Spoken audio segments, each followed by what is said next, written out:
ဒီဗီဒီယိုလေးမှာတော့ကိုဝင်ဆောင်ချိန်မှာဖြစ်တတ်တဲ့လက္ခဏာလေးတွေကိုပြပြပါမယ်။ကိုဝင်ဆောင်ချိန်မှာဟော်မုန်းအပြောင်းလဲနဲ့လေသားဝင်ပြိုးလာမှုကြောင့်ဒီလက္ခဏာတွေကဖြစ်တတ်ပါတယ်။အများစုကတော့ပုံမှန်ပဲဖြစ်ပါတယ်။ပထမနံပါတ်1ပြုတ်အံမယ်။သူကကိုဝင်ဆောင်ရဲ့အစောပိုင်းကာလ3လမှာအဖြစ်များတယ်။ဒါကြောင့်မို့ပြုတ်အံမယ်ဆိုရင်အစာနည်းနဲ့မကြာခဏ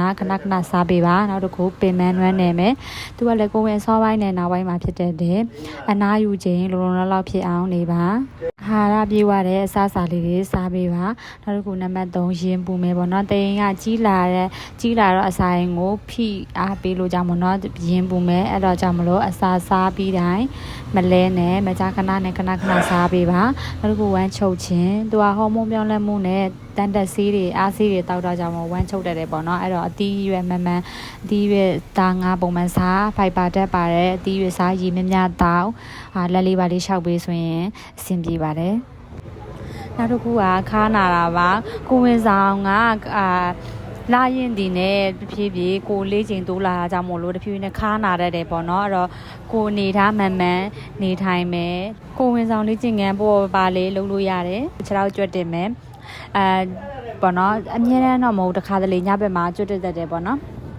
အဲ့တော့ဘောနော်ကစီယန်တက်ပါတဲ့အာဆီတွေတောက်တုံပေးပါကြွတ်တက်ပဲဆိုရင်ခြေထောက်ကိုစမ်းထုံပြီးတော့ဘောနော်ချီမာလေးကိုအပေါ်ကော့ပြီးတော့မှအဲ့လိုမျိုးလေးလုပ်ပြီးလို့ရရဲဘောနော်နောက်တစ်ခုကခြေထောက်ဖောရောင်မယ်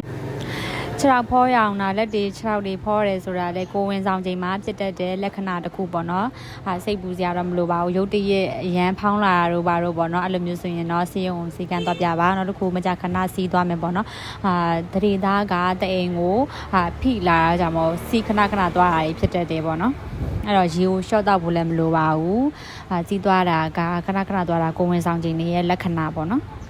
နောက်ပြီးတော့မူးမယ်ပေါ့နော်မူးတာပေါ့နော်မူးပြီဆိုလို့ရှိရင်အိယာထဲမှာကောင်းအိတ်ဆက်နားယူပြီးတော့နာနေပါလို့ရှာတွေမလုံးပါနဲ့အစာအာဟာရကိုလုံလောက်စားပေးပါနောက်တစ်ခုခြေထောက်သွေးကြောဖောင်းခြင်းပေါ့နော်ဒါကတော့ကြာမတ်တရရင်ဖြစ်တတ်တဲ့ပုံမှန်လေးချိန်ကနေလုပ်ပေးပါ